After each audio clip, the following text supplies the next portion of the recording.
Hello guys, welcome back to my channel. So, I have decided to start a series on Alan's keynote wherein it will be a session of read along with me remedies wherein I'll be reading remedies. And so basically the main aim is that whenever you feel bored or you're not in the mood to read a book, you just simply plug in to the video and read along with me, right? So we begin with the first remedy, which is Aconitum napellus, common name monk's hood, family Ranunculaceae. Constitution is generally indicated in acute or recent cases occurring in young persons, especially girls of a full plethoric habit who lead a sedentary life. Persons easily affected by atmospheric changes, dark hair and eyes, rigid muscular fiber. Mental generals, great fear and anxiety of mind, with great nervous excitability, afraid to go out, to go into a crowd where there is an excitement or many people, to cross the street. The continence is expressive of fear. The life is rendered miserable by fear. Is sure his disease will prove fatal. Predicts the day he will die. Fear of death during pregnancy. Restless, anxious. Does everything in great haste.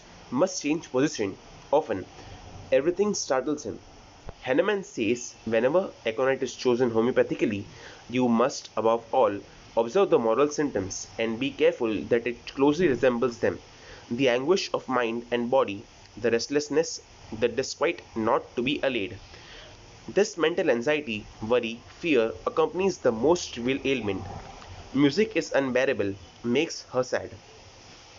Physical generals, complaints caused by exposure to dry cold air, dry north or west winds, or exposure to draughts of cold air while in a perspiration.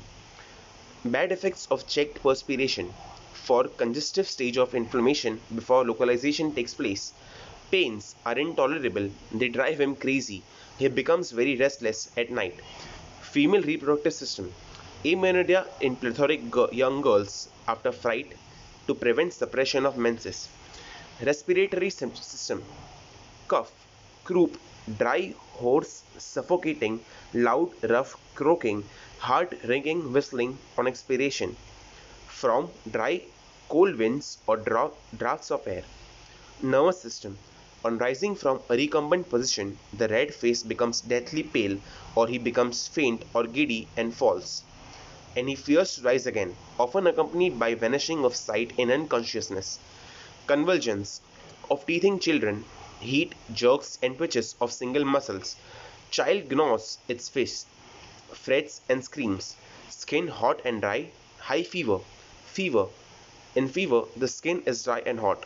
Face red or pale and red alternately. Burning thirst for large quantities of cold water. Intense nervous restlessness. Tossing about in agony. Becomes intolerable towards evening and on going to sleep.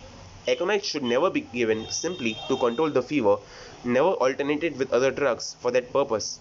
If it be a case requiring aconite, no other drug is needed. Aconite will cure the case. Unless indicated by exciting cause, is nearly always injurious in first stages of typhoid fever. Modalities: aggravation. Evening and night pains are insupportable in a warm room when rising from bed, lying on affected side. Amelioration in the open air. Relations: complementary to cough in fever, sleeplessness, intolerance of pain, to arnica in rheumatism, to sulfur in all cases, rarely indicated in fevers which bring out eruptions. Aconite is the acute of sulfur and both precede and follow it in acute inflammatory conditions. Thank you.